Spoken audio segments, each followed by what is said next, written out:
Of all the great killers of history, perhaps the deadliest and most terrifying is the automobile. Nero, Attila the Hun, Bluebeard, even artillery fire, and the ultimate, the atom bomb. At least they have a purpose, a reason, a rationale.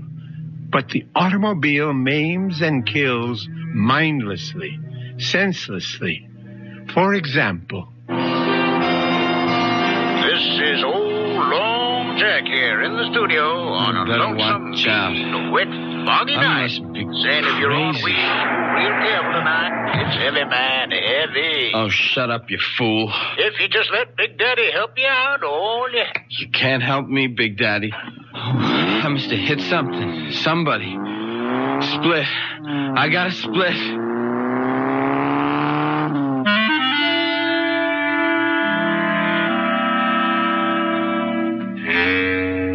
Our mystery drama, And Nothing But the Truth, was written especially for the Mystery Theater by Ian Martin and stars Arnold Moss. I'll be back shortly with Act One.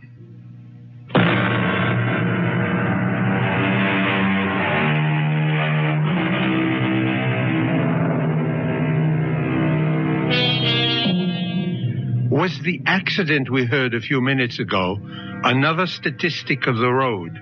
An innocent victim, a careless driver, the victim's family broken and lost. A young man whose carelessness had blighted a bright new manhood and a promising career. Or was the driver lucky this time? Lucky in a way far beyond his hope or expectation. We are about to find out with David, the young driver, as he paces his living room floor, waiting for his father to come home. Dad? David, what are you doing up at this hour? I didn't hear you come in. I thought you'd never get home. Where you been? Well, now do I have to start answering to you for my whereabouts? What? What? Oh, you mean like Mother? Yes, like your mother. I'm sorry, Dad. Well, for your information, I was working, correcting term papers. It wasn't that I... David, I'm very tired. You all right, Dad? You look like you had an attack or something. Well, don't be silly. I said I was tired. What's wrong with you? You've been drinking. Yes, I wish I hadn't, but I didn't. Oh, okay, son. Take it easy. Whatever it is, we'll work it out. Well, where's your sports car? Didn't you have it out tonight? Yes. I left it parked on the street. Well, you better put it away. There's no sense in leaving it out in this rain.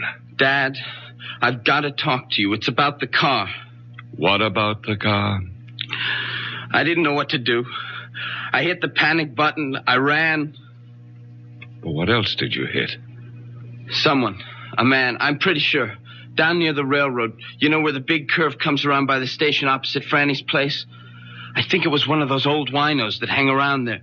Dad, I swear I never saw him with all that rain and the fog. Was there anyone else around?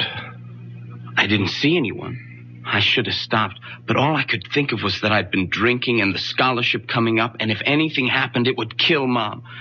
And before I knew it, I was running away. I've been going crazy waiting for you to get home. I'm scared, too, but I guess I ought to go to the police. Does your mother know about this? No. Okay. When did it happen? 2:00, almost on the nose. 2 this morning? Yeah. By the railroad, you say? Yeah, I just came off Stratfield, and I took the corner into the big bend on Hills Point. I get the picture. Okay. Now go in the kitchen and wait for me.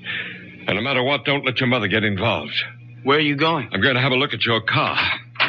Well, I'll come with you. You'll do as I say from here on in. Now, you go to the kitchen. I'll be right back. What are you going to do? I'm not sure yet. But well, maybe there's a way to get off the spot.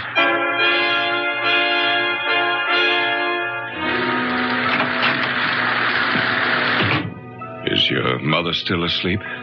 I guess so. She hasn't been down. There's a dent in your front right fender. Was that there before tonight? No. You sure? Yeah, I Simonized the car yesterday. Does it look bad? Well, not to... Well, it must have been a glancing blow. You mean maybe it's going to be all right? Maybe. Oh, I don't think I could have hurt him too bad. And a night like tonight, who'd be hanging around? It isn't going to be all that easy, David. They might be able to trace the car. How? You're missing a front right hubcap. There aren't that many Harley 584s in this town. So I'll have to give myself up. No. Let's figure this out. Was your mother up when you went out tonight? I don't know if she was asleep, but she wasn't downstairs. Well, then she didn't see what car you took. No? Did she see me leave? I mean, did she look out of the window or anything? No. She was just sitting in the big chair by the fireplace, crying. Crying? The usual. That I was off once again to the arms of another woman, Like that. Well, you don't believe all that talk, do you? Look, Dad, we've been down this road before. I'm not making any judgments. I'm not asking you to sit in judgment on me. I asked for a simple reaction between a father and his son. I'm sorry, David. I didn't mean to blow up. I guess we're both a little shook tonight. But you ought to know by now where I stand. It's just, well, I know Mom gets a lot of screwy notions, but all the same, I'm sorry for her. She's so lost, and, well, I'm always afraid that any little thing might push her right over the edge. Like tonight. Oh, Dad, what am I going to do? That's what we're going to figure out right now. I got a few more questions. You say the accident happened at 2 o'clock or so, right? Just as I said, almost exactly. Now, how do you know that? I was listening to Long Jack, and he was just going into a last commercial before he went off the air. The disc he was spinning was just ending, and, well, when I hit the guy. What was the record? An oldie, Easy to Love. And you hit this man just after you turned off Stratfield into Hills Point. Yeah. He suddenly stepped off the curb. Like out of nowhere. How fast were you going? Gee, Dad, Now, come on, don't pussyfoot with me. Too fast. I took the corner pretty wide. Did you skid? Yeah, it was pretty slick from the rain. And there was no one else around? No. You're sure? Yeah, I opened the door to look out. There was no one. That's why I lost my nerve and cut out. Well, I better get down and find out. You stay right where you are. It's after 4. The longer I wait, the worse it will be for me. You're not going to be involved in this at all, David. What do you mean? I mean, you were driving the station wagon tonight. I was the one who was driving the sports car, and I'm going to the precinct house right now to report that I hit a man and left the scene of the accident. Dad, I can't let you do that. Don't be a fool. I'm not on the verge of getting a full scholarship to Harvard. I haven't been drinking. I'm not a teenager with 2 strikes against him as a driver to begin with. I'm a full college professor with a distinguished record who is coming home on a foul night with visibility almost zero, dead tired, after correcting 200 term papers. I can stand the gaff, and you can't. No, sir, Dad. I thank you and I admire you, but I hope to God I'm enough of a man not to hide behind my father's pants. You'd better think of it as your mother's skirts. Your mother couldn't care less what happens to me, but you're a different story. You get in big trouble over this, and it could kill her. Worse still, drive her over that edge we both worry about. But, Dad, Don't argue. This is the way it's going to be. You just let me handle it, and you keep your mouth shut no matter what happens. I don't know what to say. I'll tell you what you're going to say. Nothing. Nothing to anyone. But, Mom... Least of all to your mother. Okay, Dad, if that's the way you want it. Oh, how can I thank you? You're some kind of a guy. No, David. Just the most sensible way out of a bad situation. I'd better get down to the police. Don't wait up. Maybe a while. It's still raining. You got the keys? Sorry, right here. And thanks, Dad, for everything. This will all work out for the best. I think I hear your mother moving about. If she comes down, what do I say? What we've agreed on is the truth. That I've gone to the precinct house to report that I'm a hit-and-run driver, right? Right. I'll never forget what you're doing for me. And for your mother. For all of us. Grant, that you? No, Mom, it's me, David. Oh, I thought I heard your father come home a little while ago. What are you doing at the front door? Oh, I better come down. What's going on? I heard voices, angry voices. That was Dad and me. Not angry. We were just discussing something. Then where's Grant now? Yes, I heard a door slam. Did he go out again? Yes. Not another woman. Not two in one night. Why don't you give him a break once? He was at the college correcting papers. Then where's he off to now? Mom, it's kind of damp in the hall. Let's go into the living room and sit down. Don't tell me he's finally taken off for good with one of his bed partners. Oh, Mother, have a heart. Why can't you see what a right guy Dad is? Maybe I've known him too long. So what errand took him out of the house again at 4:20 in the morning? He's gone to the local precinct to confess to a hit and run.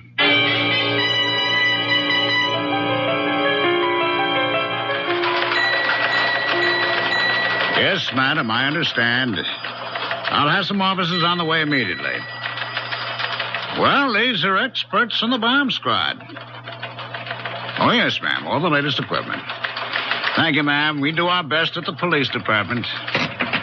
Full moon time again, huh, Lieutenant? Oh, yeah, so the crazies are out on the broom tonight. There was some dingaling just saw a UFO land in her backyard. How was your hit and run? Oh, no sweat. Some old wino stumbled off the curb, got his rear end creased. They took him to St. Elizabeth's. Anything on the general bulletin? Nah, it's small stuff. Muggy in the 2nd precinct. It's a gas station hold up in the 5th. I want to hear something new. That's a 12th. Nothing. A code 2C, the man. Some citizen reports a smell of gas in his apartment house, possible suicide. It's nothing worth our brains. What's that in your hand? Oh, it's a hubcap. Clue from the scene of the hit and run. Oh, let me have a look in. English make. Probably from a Harley. Or some sport car like that. Found on the scene? About 75 yards away. No proof it had anything to do with the hit and run. How's the victim? Condition fair. When the ambulance picked him up, he only got struck a glancing blow. That still don't make no never mind. The perpetrator cut out. I want him brought in. Oh, so do I. But it may be a little rough. Even if we find the car this belongs to, it doesn't prove it was lost hitting the victim. Could have been loose and just fallen off. So you think we don't make the guy, huh? My educated guess is that the odds are not so high. Yeah, Brady, what is it? You don't say. Right with you now, huh? Well, how about that? Yeah, bring him right in. Educated guess, huh? I was wrong. Couldn't be wronger. Guy named Williams just came to the desk and confessed to making the hit and run. He's on the way in. You and he should get on together just dandy. Guy's a college professor.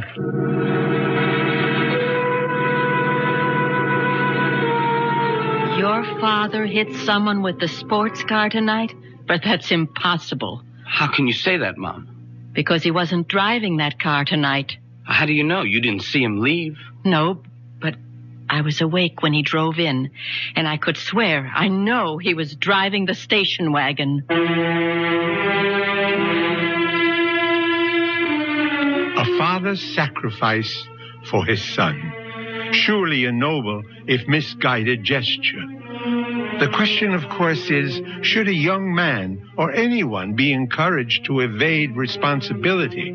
And will the simple act of altruism remain just that? We'll find out shortly when Mystery Theater returns with Act 2.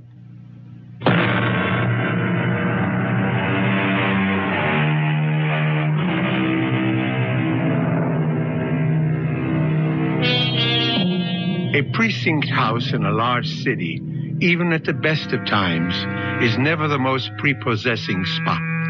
In the dog hours of the morning, Dusty, dingy, tired paint peeling from the walls, half-empty coffee containers with cigarette butts floating in them. It's certainly one of the most depressing times. Or so Grant feels as he dictates his full confession. It was only when I was putting the car away in the garage and I noticed a dent in the fender and found that one of the hubcaps was missing that I began to realize with horror that I might have hit an animal, an opossum or something. It never occurred to me that it might have been a human being. Well, I would have returned right away, but my wife, who has not been well recently, well, she was up. She was waiting for me, and I didn't want to alarm her. And so I coaxed her back to bed and to sleep, and I came here just as soon as I could. And this was what time, Professor? Almost exactly 2:00. And you could fix the time because you were listening to Long Jack on the car radio and he was signing off. You like acid rock, Mr. Williams? I beg your pardon? You know, the big hard beat, loud enough to blow your mind? Oh, no, I don't. Why? Well, that's Long Jack's bag. It's most of what he plays, you know. I didn't figure you'd dig his scene. Yeah, well, I didn't. I turned on the radio to keep me awake, not for music appreciation. Uh-huh. As a matter of fact, I remember the last number he was playing just before he signed off was Easy to Love, and I wouldn't call that exactly contemporary. The main point is that you made the turn at 2:00. You felt a jarring feeling, which jives with our information, right, Rizzo? Right, Lieutenant. I see. Victim left Franny's restaurant, 518 Hills Point Road, at approximately 2 minutes to 2 a.m. Because victim was discovered by George Bates, post office employee, some 2 minutes later. He heard a car drive away, but due to adverse weather conditions, could not see it or make any identification. Victim was Dominic Capello, unemployed, 61 years old. Well, I hope he's all right. He's at the hospital. We don't know the extent of the injuries yet. I feel terrible, that poor old man. Professor Williams, let me point out something. From your story and our evidence, there is no clear-cut evidence that you did hit this man. Now, if I were you, before I went any further, I'd get a lawyer. Oh, there's no need for a lawyer. I'm quite willing to face my responsibilities. If you will prepare a statement for me, I'd be very glad to sign it. All right. I'll leave you here with Patrolman Foster, who'll type up a statement. You just check it over when he's finished, and then if you still want to, you can sign. I'll be right back. Lieutenant, see you a minute outside. Okay. All right, Rizzo, what's biting you? I think the guy's lying. About what, for Pete's sake? Why would he lie? To cover up. Cover up who? How do I know? His daughter, son, wife. Why would he want to take the rap for them? That's what'll take some digging to find out. Oh, boy. 15 precincts in this city, 4 detective divisions, and I have to get stuck with you. You want to make a federal case out of one sneaky little hit and run where the guy comes in like a good citizen and confesses, and just for once make the job easy? What do you got to do? Go looking for trouble? Now, Lieutenant, it isn't just the few small discrepancies. It's the whole psychology of the man. Psychology? That's all I need. The new breed. Now, look, Rizzo, will you for once just forget the college education and get back in there and have that statement signed, sealed, and delivered, and stop making waves?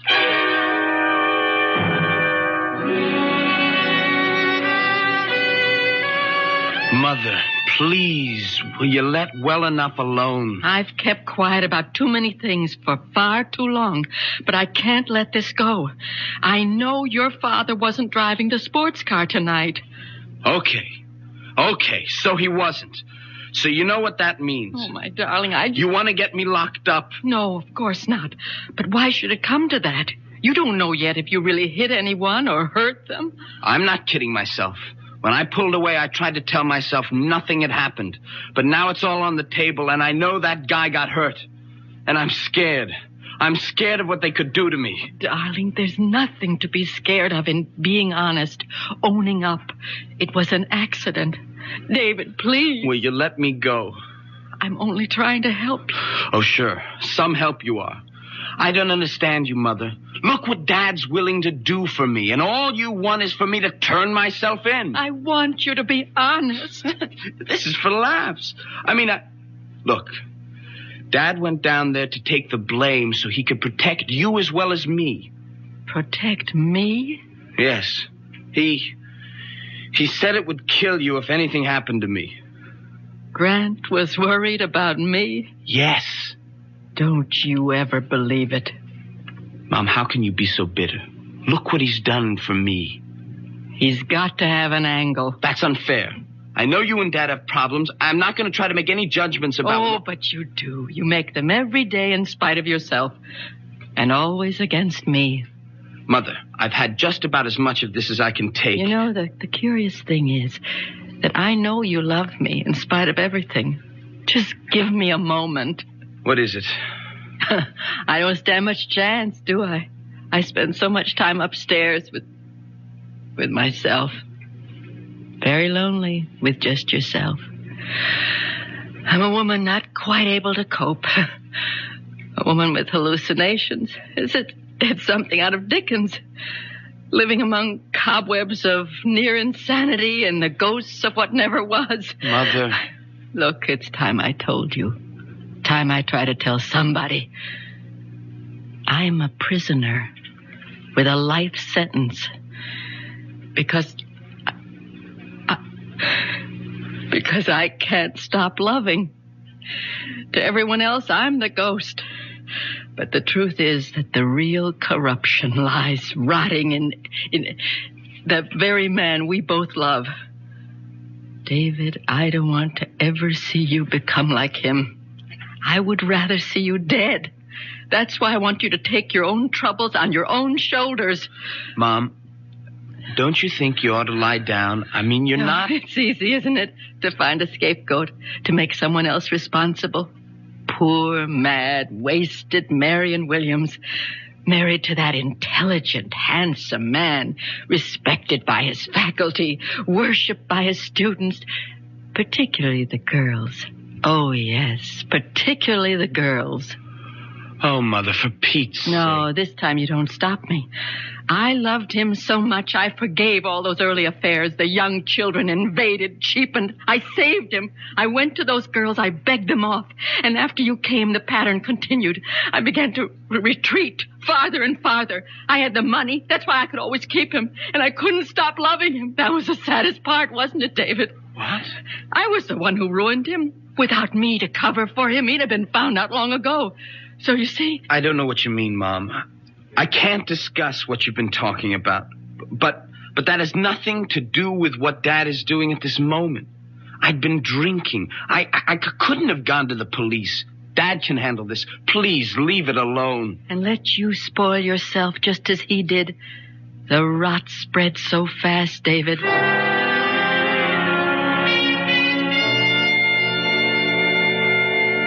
The incident was totally minor in mine till I returned home, found that there was a dent in my front fender. Well, I've read this through, Lieutenant, and there's nothing here that isn't consonant with my earlier confession. It's a formality, Professor. I prefer to have you read it aloud before you sign the statement. If you insist. It's better, Professor Williams. There is much more. Go ahead. It's quite evident that I must have been responsible for striking with my automobile one Dominic Capello, 61, at approximately 2 a.m. on the above date. This statement is a true and unsolicited confession of my responsibility and... Excuse me, Lieutenant. Have you warned the professor again that he should have legal representation? No, I don't need a lawyer. I'll have to warn you, sir, that you may. The man was hit, just died in the hospital without regaining consciousness. It isn't just an accident anymore. It could be homicide. Oh, come on, Rizzo. Manslaughter. But it does change things, Professor. If you sign this, I'll have to book you. You should have a lawyer before you sign. Well, nonsense. I want to sign. Let's not waste any more time, and then I'll call my lawyer. All right. Detective Rizzo, will you witness this? Yeah.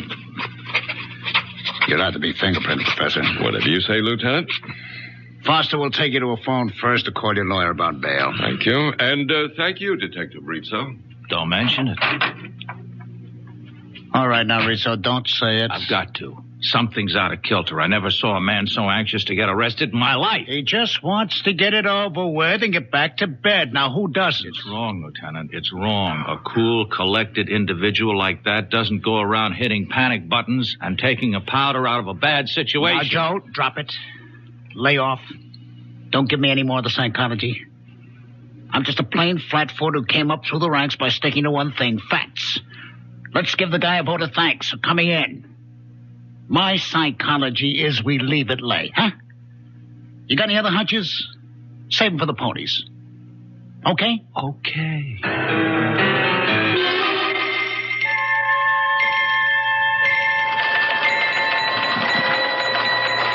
What's on the bulletin, Rizzo? Oh, same old noise, nothing special. They picked up that mugger in the second, a repeater. What's happening with Professor Williams? Huh? Williams, the professor. You remember the guy we spent most of the night with? Oh, yeah. Well, he got fingerprinted and his lawyer sprung him. He's going home. Hey, look at this, Lieutenant. What? That code 2. See the man in the 12th? That suicide was no false alarm. There was a DOA. Only now it looks like homicide. They figure the girl was strangled before the gas was turned. Oh, what do I care about some dame in the 12th? The 7th is my baby. Let the 12th worry about their headaches. I'm taking you off.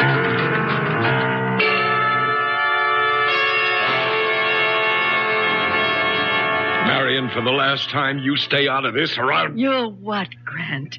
Kill me? You did that a long time ago.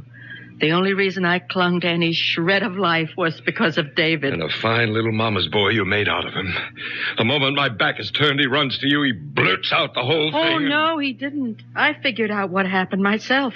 I saw you drive away in the station wagon. Well, why can't you mind your own business? Because I don't trust you. And I want David to be a man and stand on his own feet. Will you get something through that bird brain of yours? The man who was hit is dead. David had been drinking. You won't be emancipating your son. You'll be burying him in jail. Is that what you want? You're hurting me, Grant. Is that what you want? Or will you keep your mouth shut and allow me to do something for my own son? Please, let me go. Not until I get your promise to leave things as they are. I don't want David to go to jail. All right, then. I can trust you. Yes. I only wish I trusted you. You've never done one unselfish thing in your life, Grant. I only wish I knew what it is you expect to gain this time.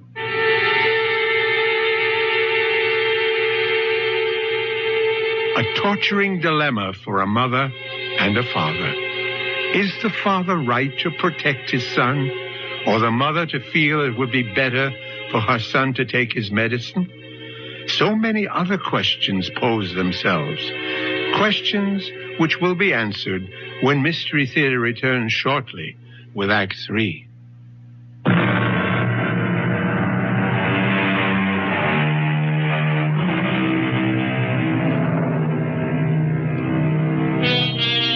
Those questions I mentioned. Of course, Marion Williams would feel herself hurt by her husband's interest in other women.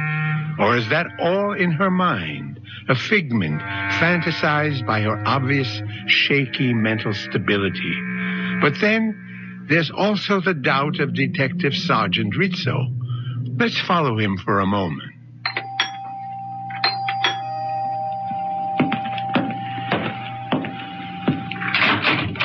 Yes? Is Professor Williams at home? No, he has classes this morning at the university. Oh, yeah, that's right. Excuse me, I'm Detective Rizzo. This is my shield. I wonder if I could talk to Mrs. Williams for a moment? I'm sorry, but my mother, she's still asleep. She's kind of an invalid. Oh, well, and I wouldn't think of disturbing her. You're Professor Williams' son, huh? Yes. Well, then how about you take the chain off the door and I step in and ask you a couple of questions? Have you got a warrant? Have a warrant? Now, what would I want a warrant for? Look, don't let me being a cop scare you. Oh, I'm not scared. You always keep a chain on when you open the front door? No, look, I'm sorry. You're wasting your time. My father told me not to answer any questions. Oh, then you know about the accident last night, huh? Yes, but I'm sorry. I've got to close the door. You drive, kid? Sir, your foot's in the way. Oh, yeah. Yeah, so it is. Anyway, I figure you drive since you got a license. I looked it up in the bureau. Would you move your foot, please? Hold it just a minute. Here's your newspaper, huh? You might want to read about the accident. Page 4. You know, check out the details. Thanks for the paper. Sure. Here. Will you let it go, please? You, were not driving yourself last night, were you? I'll take the paper. Yeah. And now I know my hunch is right. Come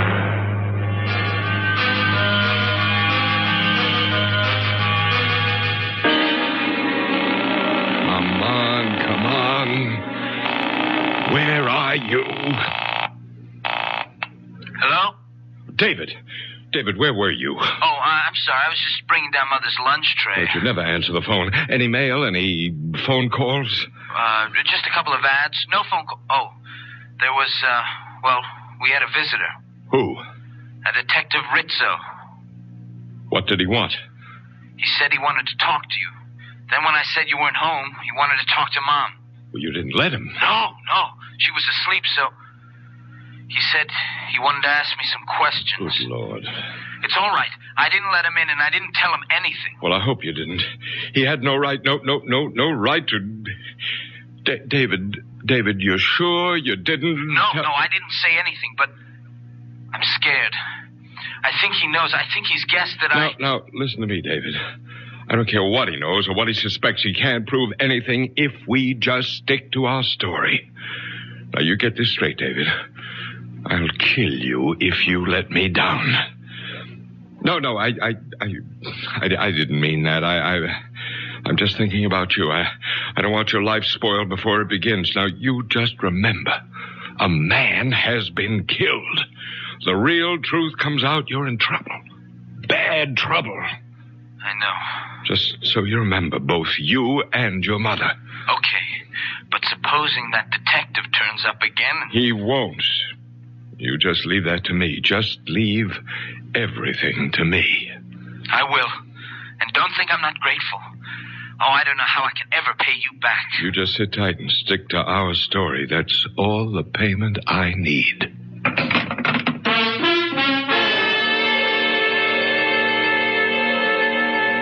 I quite understand, Professor. Detective Rizzo exceeded his orders. I promise you he won't bother your family again. I'm sorry if I lost my temper, Lieutenant. I don't blame you, sir. You'd feel better if you could get a load of how I'm going to lose mine. Get that note, Professor. Detective Rizzo check in yet? All right, tell him to lug his rear end here on the double. I'd have bust him right down a patrolman. You, looking for me, Lieutenant? Yeah, come on in and close the door. Jarvis on the desk tells me the Williams guy was on the phone having a fit. Didn't I tell you to stop making waves? Well, yes, Did Lieutenant, I tell you the Williams case was closed? It can't be closed as long as there's a charge. That's up to the judge. Now, we've done our part. We have a statement and a confession. That's all we're supposed to provide. Uh-huh. A phony confession. What does that mean? Now, look. That professor has a kid. Around 17, 18, huh? I talked to him today. I'll lay you dollars to donuts. He was the one driving the car when that accident... You have any proof of that? No, but give me an hour with that kid and I'll crack this case. Detective Rizzo. Strong-arm methods from a member of the new breed? I thought today's young cop was exchanging the third degree for a college degree. You know I didn't mean anything like that, but if you just give me a chance to get to the bottom... Why would a respected college professor, a guy as prominent in this town as he is, why would he risk his reputation to cover up something his son did? I don't know. I mean, this guy's a teacher. The last thing in the world he'd do is let his son run out on a responsibility? Yeah, that's the way I see it. Psychologically. Psychologically. Now, let's not get tangled up with that bull again, huh? We have a confession, Detective Rizzo. Lieutenant, give me a break. I got the strongest hunch. It isn't any stronger than mine. And mine is, if you don't let this lay like I told you, you're going to be back in your boondockers walking a beat as far uptown as these city limits stretch. Okay, Detective Second Grade, is this case closed? Or like you say, the case is closed.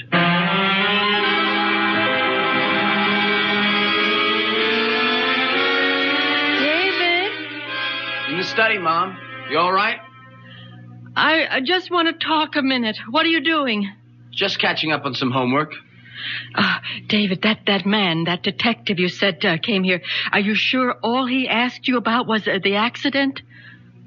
Look, Mom, I promised Dad I wasn't going to talk about it anymore. So did you. It's a closed book. We're going to have to open it again.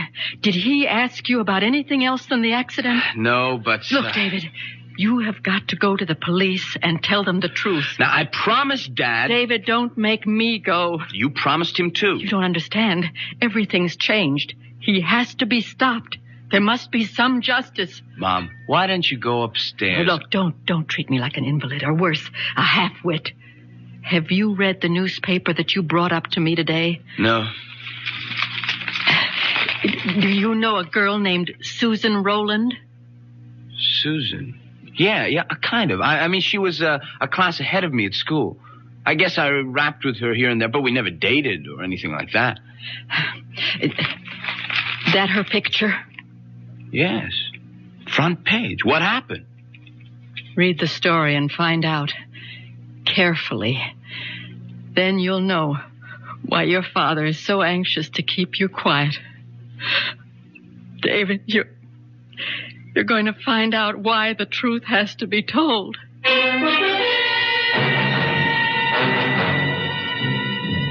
Lieutenant Klamath here. How's everything with the talk, John? You know how it goes with lieutenants in the police department, from bad to worse. A little favor, George. Name it, you got it. You see the DOA we had on the bulletin? Possible suicide, now definitely homicide. The picture in the morning paper? Yeah, that's the one. Susan Rowland, 19 years old, college student. We're running a routine check on all her acquaintances. You got a make on anyone? No. Fingerprints all over the place, but not even a warm lead. Uh-huh. What can I do? Well, I'm running down blind alleys. Like in her address book is the name of a guy, Grant Williams, domiciled your precinct. She seemed to have been in one of his classes at the university. Could you spare a man to check it out? John, I don't even have to. I'll close one lead for you. What time did your little student get strangled? Well, Emmy puts it at around 2 o'clock. At 1:55, she called her mother to say she was pregnant, and the guy who did it was with her. She started to give his name. The connection was broken. At 2:15, a prowl car responded to a code 2, suspicion of suicide by gas. They broke in, turned off the gas, but the girl had already been dead 10 or 15 minutes. So, 2 o'clock. 2 o'clock, eh? Well, that lets out Grant Williams. 2 o'clock, outside of town, 45 minutes away. He was involved in a traffic accident. He's already booked. One down, how many to go? Thanks, George. Sorry to bother you.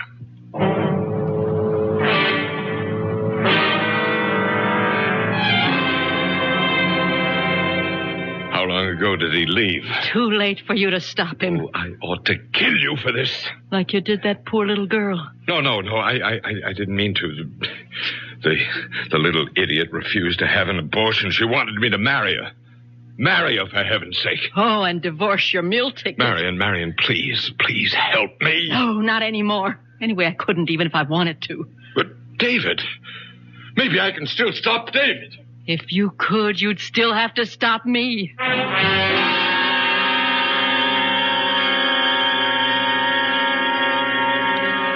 And everything my father testified to in his statement was true, except that it was me who was driving the car, not my father.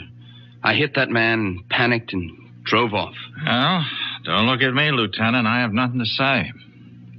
You wouldn't have to, Rizzo. I know the boy's telling the truth. Yeah, you were right all along. I had a phone call about a half an hour. I demand to see my son. It's all right, Sergeant. Let him in. What is it, Professor Williams? David, I don't want you to say one word until I've talked to you and we can get legal advice. It's too late, Dad. I've said everything I have to say. You don't know what you're doing. For the first time in my life, I do. I'm taking care of myself. Oh, how could you do it, Dad, to a nice kid like Susan? I don't know what you're talking about. I can clear that up, Professor. We're booking you for the murder of Susan Rowland. Oh, you can't. I have an alibi. Correction. You had an alibi. But I'm not guilty. And you can't prove it. We will, with your help. What do you mean? It's ironic, isn't it? If you hadn't walked in here and made a false confession, we might never have had your fingerprints. That's what's going to nail you. You provided us with a whole set to match up. You were just a little too clever. You managed to hang yourself. All right, take him out and book him, Jarvis. Dad, Let him go, kid, huh? Let him go. There's nothing you can do for him. Now you go on with Foster. Let him type up your statement, huh? What's going to happen to him? He'll be found guilty, as he ought to. And me? You've taken a beating already. It's an accident. Won't be too tough. And things should be looking up from now on for both you and your mother. Go on, kid. Okay, Lieutenant. Well, I guess I ought to start to eat my heart, Rizzo, huh? But I'd rather just say I'm sorry. Oh, no. Me too, Lieutenant. This is one time I wish I could just have been wrong. When you're a cop as long as I've been, there'll be a lot more. I wish I could say get used to it. Come on. Let's try the squad room coffee. All right. Bad as it is, it's better than the taste I got in my mouth right now.